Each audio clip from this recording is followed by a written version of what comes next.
দহগৰাকী কবিৰ কবিতা হেঙুলীয়া কিৰণ। জীৱন মেহফিলৰ পৰিসীমাৰ আঁৰত নজনা গণিতৰ স্থিতিৰ বাট বিচাৰি সোঁৱৰণি হেৰুৱাৰ উপশম হলেও মেহফিলৰ নীৰৱতাবোৰে যেন আকৌ জগাই তোলে আজীৱন কঢ়িয়াই ফুৰা স্মৃতিৰ কাতৰতাৰ।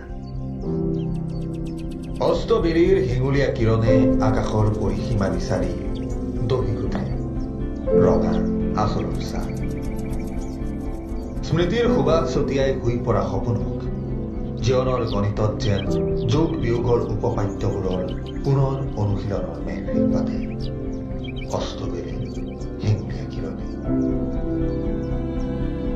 মেহফিলত আজি এমুঠি সোঁৱৰণিৰ বাটবোৰ হেনো বৰ দীঘলীয়া।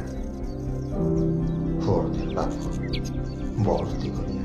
কোনোবা অখ্যাত কবিৰ উক্তি আৰু জীৱন ৰাঙলী পুৱাটোৰ পৰা হেঙুলীয়া গধূলিটোলৈকে জীৱনটো আচলতে এটা হালধীয়া পখিলা। আবেলিৰ বেলিটি ৰঙা হোৱাৰ পৰত চৰাইবোৰে কিৰিলিয়াইছে।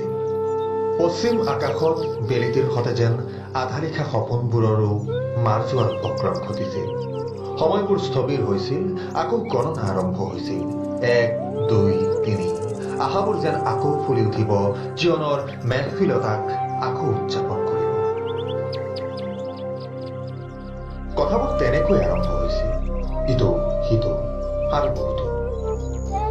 হেঙুলীয়া আভা নহয় যেন প্ৰাণ চঞ্চলা এজাক গাভৰু, জীৱনৰ এক লাস্যময়ী হাঁহি আৰু প্ৰণয় ভৰা এজাক নীলকৰণীয়া চৰাই। ৰঙা দুপৰীয়াটোৱেও শিৰত বেলিটোলৈ আগবাঢ়ে হেঙুলীয়া আবেলিটোৰ দিশে। হেঙুলীয়া কিৰণৰ সতে দিনটোৰ সামৰণিৰ বাবে নতুন পুৱাৰ আশাৰে, নতুন দিনৰ সম্ভাৱনাৰে মেহফিলৰ কথাবোৰ ৰৈ যায় নতুনৰ কামনাৰে।